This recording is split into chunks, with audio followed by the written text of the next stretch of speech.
গত ৩রা ডিসেম্বর মুখ্যমন্ত্রী ডক্টর মানিক সাহার হাত ধরে নারিকেল কুঞ্জে ত্রিপুরা ট্যুরিজম প্রোমো ফেস্ট ২০২৪-এর শুভ সূচনা হয়। সমগ্র মহকুমা থেকে এই অনুষ্ঠানে ২৫,০০০ মানুষ অংশ নেয়। গত ৯ ডিসেম্বর নির্মহলে দ্বিতীয় অনুষ্ঠানটি হয়। সেখানেও হাজার হাজার মানুষ জমায়েত হয়েছে। সেখানে দীর্ঘদিন ধরে বন্ধ থাকা লাইটের সাউন্ড শো প্রোমো ফেস্ট উপলক্ষে চালু হয়েছে। কিন্তু প্রোমো ফেস্টের প্রধান ধাপ আগামী ১৪ ডিসেম্বর অনুষ্ঠিত হবে।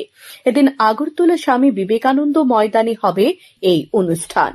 পূর্ব ঘোষণা অনুযায়ী দেশের কিংবদন্তি সঙ্গীত শিল্পী শ্রেয়া ঘোষাল এই অনুষ্ঠানে উপস্থিত থাকবেন। এদিন এক ঐতিহাসিক জনসমাগম লক্ষ্য করা যাবে। মঙ্গলবার গীতাঞ্জলি গেস্ট হাউসে সাংবাদিক সম্মেলন করে এই কথা বলেন মন্ত্রী সুশান্ত চৌধুরী।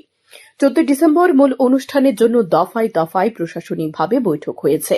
অনুষ্ঠান সাফল্যমণ্ডিত করতে প্রশাসনিক আধিকারিকদের নিয়ে মঙ্গলবারও এক পর্যালোচনামূলক বৈঠক অনুষ্ঠিত হয়। মূল অনুষ্ঠান দেখার জন্য রাখা হবে এন্ট্রি পাসের ব্যবস্থা।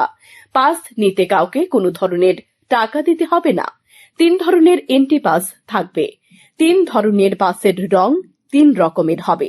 সেই রঙের সাথে মিলিয়ে প্রবেশের গেট থাকবে।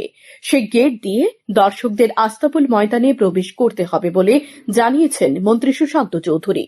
তিনি আরও জানিয়েছেন ১১ ডিসেম্বর থেকে সংশ্লিষ্ট দপ্তর থেকে পাস ইস্যু করা হবে। তারপরেও কেউ যদি অর্থের বিনিময়ে পাস বিক্রি করার চেষ্টা করে সাথে সাথে যাতে দপ্তরকে এবং পুলিশকে জানায়, কারণ সরকারি অনুষ্ঠানে পয়সার বিনিময়ে পাস বিলি করা হয় না বলে জানান তিনি।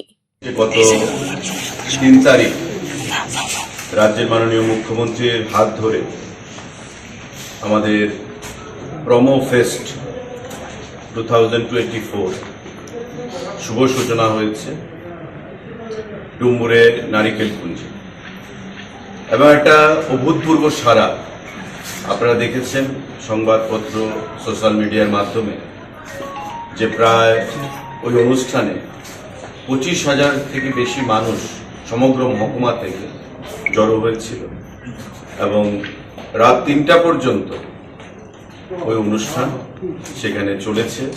মানুষ আনন্দ উপভোগ করেছে।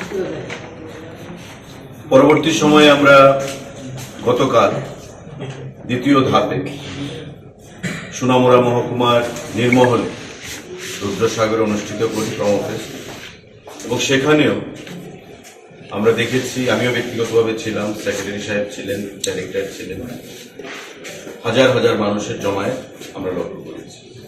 এবং লাইট অ্যান্ড সাউন্ড শো যেটা বন্ধ ছিল নির্মহলের ভেতরে, সেই লাইট অ্যান্ড সাউন্ড শো পুনরায় আবার এই প্রোমো ফেস্ট উপলক্ষে সেখানে চালু হয়েছে নির্মহলে। আগামীকাল আমাদের তৃতীয় ধাপ জাম্পুইতে অনুষ্ঠিত হবে এবং দুপুরবেলা থেকে সেই অনুষ্ঠান আমরা শুরু করব। আমরাও সেখানে উপস্থিত থাকব। চতুর্থ ধাপ এবং প্রধান যে ধাপ আমাদের, সেটা আপনারা জানেন, আগামী 14 তারিখ। 14 তারিখ আগরতলার আস্তাবল ময়দানে প্রধান অনুষ্ঠান, এবং আমাদের পূর্ব ঘোষণা অনুযায়ী ভারতবর্ষের কিংবদন্তি সঙ্গীত শিল্পী শ্রেয়া ঘোষাল উপস্থিত থাকবেন। এবং আমরা এখন পর্যন্ত যা ফিডব্যাক, এখানে পুলিশ থেকেও ডিআইজি, এসপি ট্রাফিক আছেন, তাদের কাছেও যা ফিডব্যাক, যে একটা ঐতিহাসিক জনসমাগম আমরা লক্ষ্য করব আগামী 14 ডিসেম্বর আস্তাবল ময়দানে। এবং এই উপলক্ষে আমরা দফায় দফায় মিটিং করেছি। আমরা পুলিশ বন্ধুদের উপস্থিতিতে আস্তাবল মাঠে গিয়ে সেখানে পরিদর্শন করেছি, মঞ্চ কোথায় হবে, ব্যারিকেড কোথায় হবে, কি আকারে আমরা এই অনুষ্ঠানটা সাফল্যমণ্ডিত করব, সমস্ত কিছু নিয়ে আমাদের বিস্তারিত আলোচনা হয়েছে।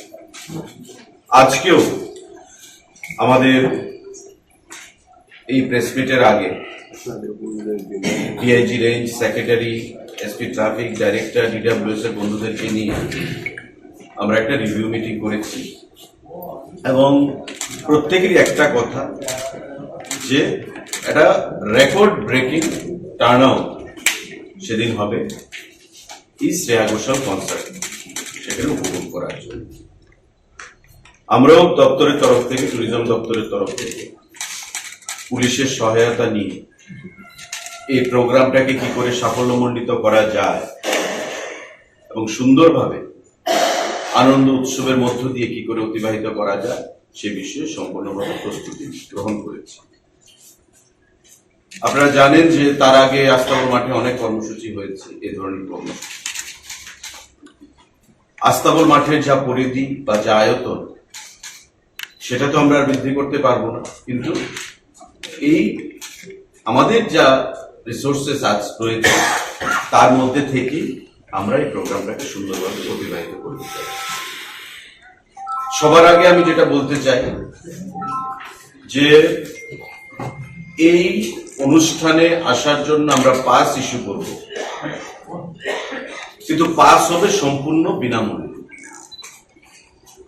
পাস আমাদের দিতে হবে, এটা একটা সিস্টেম, কিন্তু কোথাও কেউ পাসের জন্য পয়সা যেন না দেয়, নাম্বার 1। নাম্বার 2, আমি প্রত্যেকের কাছে আপনাদের আহ্বান জানাবো, এর আগেও আপনারা অনেক প্রোগ্রামে আপনারা এসেছেন, এবারও আপনারা আমন্ত্রিত।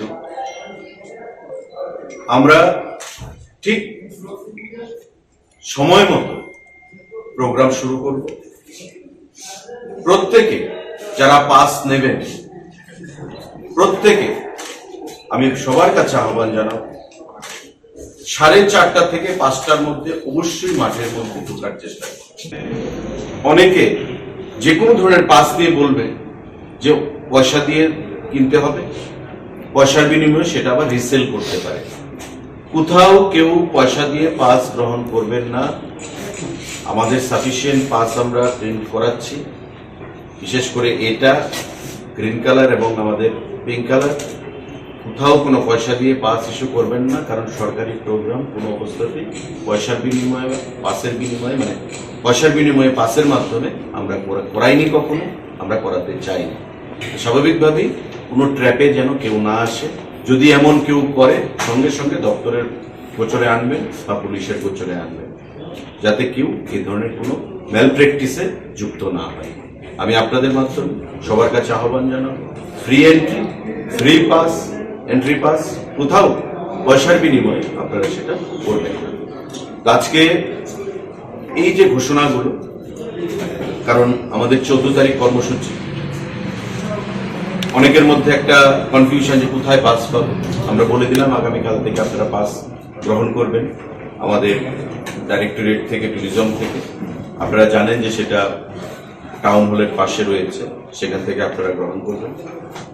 আগামীকালকে অ্যাড বেরোবে এবং সেই অ্যাড অনুযায়ী আপনারা সময়টা মেনটেন করবেন, সেই সময় মোতাবেক আপনারা পাস সেখান থেকে গ্রহণ করবেন।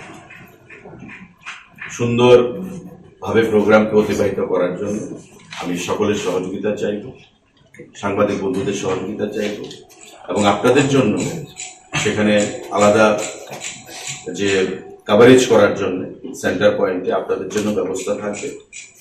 আপনারা যে সংখ্যায় আছেন আমাদের আগরতলা শহরে, তার থেকে বেশি পরিমাণেই আমরা জায়গা রাখবো। 100-র উপরে মানুষ সেখানে দাঁড়াতে পারবে আপনারা কভারেজ করার জন্য। আপনারা খুব ডিসিপ্লিন ওয়েতে, কারণ বড় প্রোগ্রাম, ভুল ত্রুটি সামান্য কিছু থাকতে পারে, নিজের প্রোগ্রাম ভেবে আপনারা সেটাকে কোপারেট করবেন।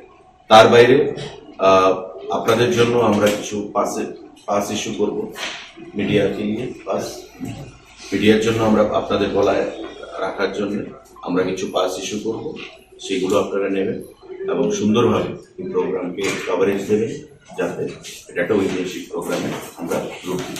স্যার অলরেডি বিস্তারিতভাবে বলেছেন, তো ট্রাফিক আমি কিছু বলছি। হ্যাঁ, আমরা ট্রাফিকের তরফ থেকে একটা ট্রাফিক অ্যাডভাইজারি আমরা ইস্যু করব। তার মধ্যে জাস্ট আমরা কিছু ইনফরমেশন দিচ্ছি। টু হুইলারের কথা বলছেন, আমরা নর্থ গেট থেকে টাউন হল হয়ে যে রাস্তাটা, এটা টু হুইলারের জন্য ইয়ারমার্ক করে রাখছি। ইন এডিশন জেনারেল পাবলিকের জন্য আমরা দুটো কাছাকাছি পার্কিং জোন রাখছি। একটা হলো দুজন স্কুলের যে স্কুল গ্রাউন্ড, আর একটা প্রগতি স্কুলের গ্রাউন্ড। তাছাড়া আমাদের আরো অন্যান্য পার্কিং জোন থাকবে, সেগুলো আমরা স্পেসিফাই আয়োজিত সাংবাদিক সম্মেলনে মন্ত্রী ছাড়া উপস্থিত ছিলেন পর্যটন দপ্তরের সচিব উত্তম কুমার চাকমা সহ আরক্ষা দপ্তরের আধিকারিকরা। শান্তন টিভি।